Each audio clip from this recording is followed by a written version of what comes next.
বাংলাদেশি পণ্যে যুক্তরাষ্ট্রের 20% পাল্টা শুল্ক আরোপকে আপাতত স্বস্তির বলে মনে করছেন রপ্তানিকারক এবং বাণিজ্য বিশ্লেষকরা। ভিয়েতনাম, ভারত, কম্বোডিয়া সহ প্রতিযোগী দেশগুলোর সঙ্গে শুল্ক হার কাছাকাছি থাকবে, কাজেই খুব অসম বাণিজ্য হবে না এবং আশাবাদী ব্যবসায়ীরা। তবে সবার শঙ্কা, এই শুল্ক যুদ্ধের খেসারত দিতে হবে অর্থনীতিকে। রিজভি নাহাজের রিপোর্ট। বান্ডেল থাকলে প্রতি সেনমানিতে টাকা বাঁচবে। বিকাশ সেনমানি বান্ডেল কিনে জিতুন প্রতি লেনদেনে। আগের গড় শুল্ক 15 আর নতুন 20, সব মিলে 35% শুল্ক দিয়ে যুক্তরাষ্ট্রের বাজারে পণ্য পাঠাতে হবে বাংলাদেশকে। এতে ব্যবসার খরচ কিছুটা বাড়তে পারে, তবে তাতেও শঙ্কিত নন উদ্যোক্তারা।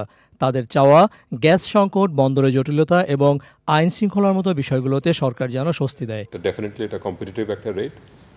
আমাদের যেসব কম্পিটিং কান্ট্রিগুলো আছে, যেরকম ভিয়েতনামেরও আপনার 20, পাকিস্তান বোধহয় 19% এবং আপনার ইন্ডিয়া আপনার 25%।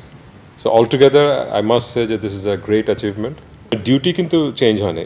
ডিউটি বাংলাদেশে আপনার কটনের উপরে যেরকম 15% থেকে 16% অ্যারাউন্ড ডিউটি, এবং সিনথেটিকের ক্ষেত্রে এটা 30%। বাট ডিউটিটা এখন ম্যাটার করছে না, বিকজ আপনার প্রত্যেকটা দেশে কিন্তু এই ডিউটি যেটা ছিল সেটা রয়ে যাচ্ছে।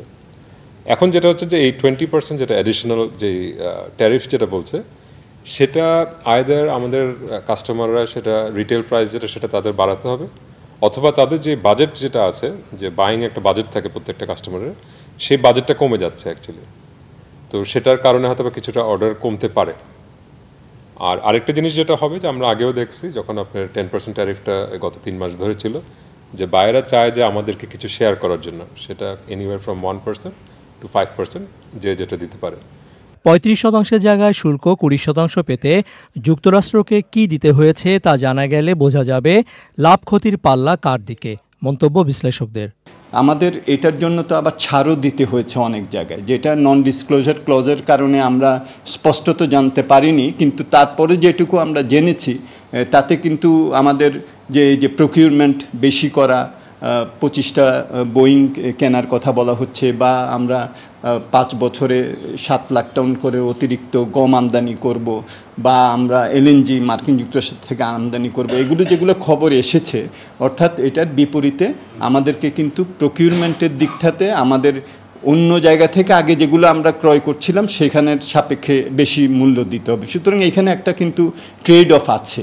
বাংলাদেশ বছরে যুক্তরাষ্ট্রে প্রায় $9 বিলিয়ন পণ্য রপ্তানি করে। Rizvi Nawaz, channel I, Dhaka.